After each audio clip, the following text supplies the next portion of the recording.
అల్లూరి సీతారామరాజు జిల్లా రంపచోడవరం నియోజకవర్గం దేవీపట్నం మండలంలోని ఇందుకూరుపేట ప్రాథమిక ఆరోగ్య కేంద్రం పరిధిలో లోతుపాలెం గ్రామానికి చెందిన సురేష్ అనే తన 2 నెలల కుమారుడు చికిత్స పొందుతూ మృతి చెందాడు. పోలియో టీకా అధిక డోస్ వేయడం వలన పసికందు మృతి చెందినట్లు తల్లిదండ్రులు ఆరోపించారు. ఈ నిర్లక్ష్యానికి కారణం ఆశా వర్కర్, హాస్పిటల్ నర్సు అని తల్లిదండ్రులు తెలియజేస్తున్నారు. అప్పట్లో కనీస విద్యా అర్హత చూడకుండా ఆశా వర్కర్లను నియమించేవారు. దానివల్ల వచ్చి రాని వైద్యం చేసి తెలిసి తెలియని ఒక పసికందు ప్రాణం పోయింది. ఇలాంటి సంఘటనలు పునరావృతం కాకుండా అధికారులు మేలుకొని దీనికి కారణమైన వారిపై చర్యలు తీసుకోవాలని తల్లిదండ్రులకు న్యాయం చేయాలని కోరుతున్నారు.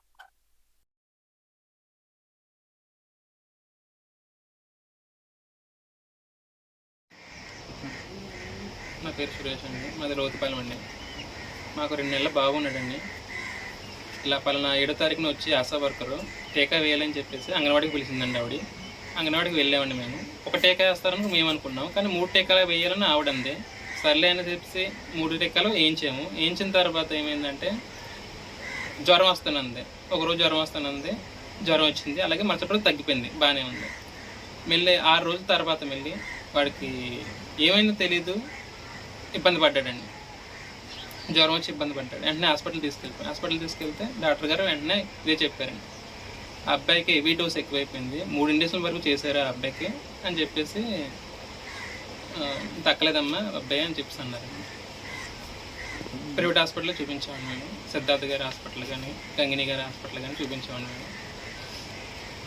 ట్రీట్మెంట్లు మొత్తం అన్నీ పక్కాగా ఉన్నాయండి. స్కానింగ్లు కానీ, టీకా వేయకముందు బాబు ఎంతో ఆరోగ్యంగా ఉన్నాడు, ఎటువంటి ఇబ్బంది లేదు బాబుకి. టీకా వేసిన తర్వాత ఇబ్బంది పడ్డాడు.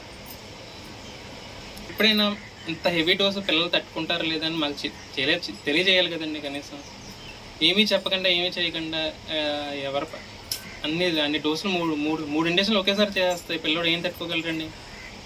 మొన్న ఇందుకూరులో జరిగింది, ఇప్పుడు మాకు జరిగింది. ఇదే పరిస్థితి. మన పేటలో జరిగింది, ఇప్పుడు మాకు జరిగింది. ఇప్పుడు ఇదే పరిస్థితి అవుతుందండి. దీనికి మీరు ఏమైనా న్యాయం చేసేలా చూడండి. ఇంకా ఏ పిల్లడు జరగకండి, ఇలాగా ఎటువంటి ఇబ్బంది పడకుండా, కడసోకం ఎవరికి రాకుండా చూడండి.